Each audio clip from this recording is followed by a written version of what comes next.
కొంతమంది సరే అవసరాలు లేకుండా తెలియని తరం కూడా ఉండి అమ్మేవాళ్ళు. అమ్మితే డబ్బులు వస్తే ఏం చేయాలో తెలిసేది కాదు. అంత మునుపు 50,000, 30,000, 10,000 రూపాయలు అమ్మే ఎకరా 4 కోట్లు 5 కోట్లు అమ్మితే ఆ డబ్బులు ఎక్కడ పెట్టుకోవాలో తెలిసేది కదా. అప్పట్లోనే గోని సంచుల్లో పెట్టుకునేవాళ్ళు. నేను ఎప్పుడూ ఎగ్జాంపుల్ చెప్పేవాడిని. వీళ్ళంతా నేరుగా 5 స్టార్ హోటల్ పోయి కాస్ట్లీయెస్ట్ విస్కీ పేరు తెలియదు కానీ ఆ హోటల్లో ఉండి విస్కీ తాగాలనేవాళ్ళు. అప్పుడు నేను ఇవన్నీ మళ్ళీ చెప్పేవాడిని. ఇక్కడుండే మీకు కూడా చెప్తున్నా, దుర్వినియోగం చేయొద్దండి. అమరావతి రైతాంగం అంతా మీరు మీ పిల్లలు ఆలోచించండి. అందరం సాధారణ కుటుంబాలను పుడతాం.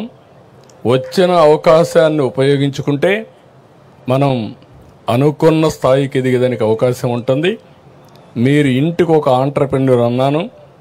ఆ ఆంట్రప్రెన్యూర్ అనేది అమరావతి నుంచే ప్రారంభం కావాలనేది నా ఆలోచన.